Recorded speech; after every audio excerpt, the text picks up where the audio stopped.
You'll have to forgive me, these won't be my best words. The truth is, I don't want to be talking today.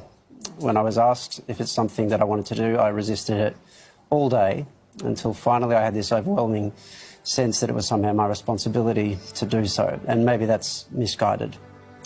But of all the things that I could say tonight, that I'm gutted and I'm scared and I feel overcome with utter hopelessness. The most dishonest thing would be to say that I'm shocked. I'm simply not. There's nothing about what happened in Christchurch today that shocks me. I wasn't shocked when 6 people were shot to death at a mosque in Quebec City 2 years ago.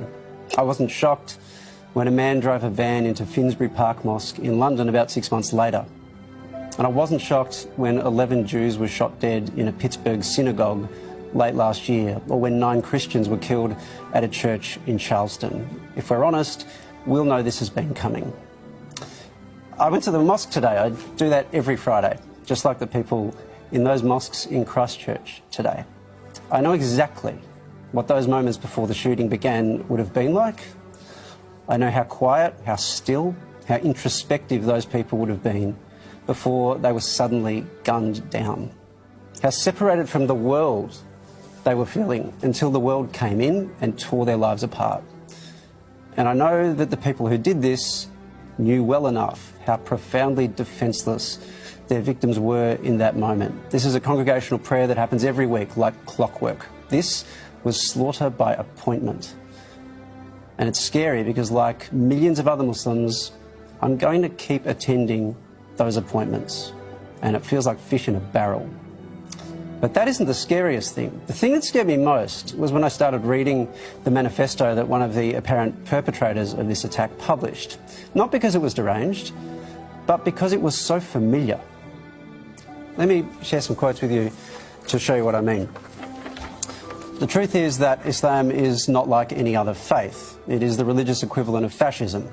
Or the real cause of bloodshed is the immigration program which allowed Muslim fanatics to migrate in the first place. Or, as we read in Matthew 26:52, all they that take the sword shall perish by the sword, and those who follow a violent religion that calls on them to murder us cannot be too surprised when someone takes them at their word and responds in kind.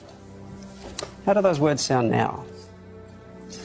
Now how do they sound when I tell you that they weren't part of the manifesto? They were actually published today, after this terrorist attack, on an Australian parliamentary letterhead. And I know they came from someone who I don't particularly want to name at the moment, who all parties have denounced.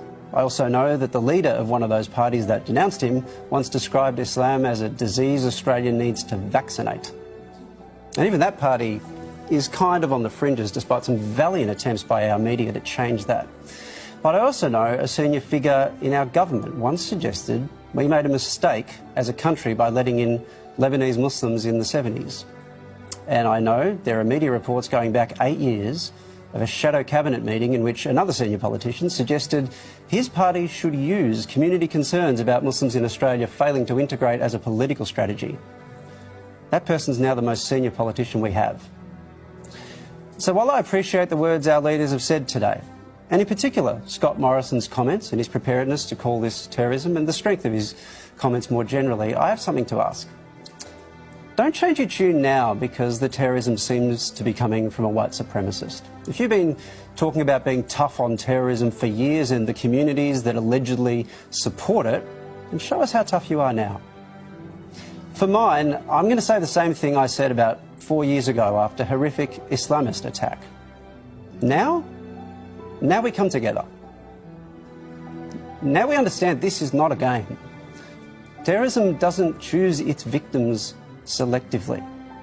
That we are one community, and that everything we say to try to tear people apart, demonise particular groups, set them against each other, that all has consequences, even if we're not the ones with our fingers on the trigger.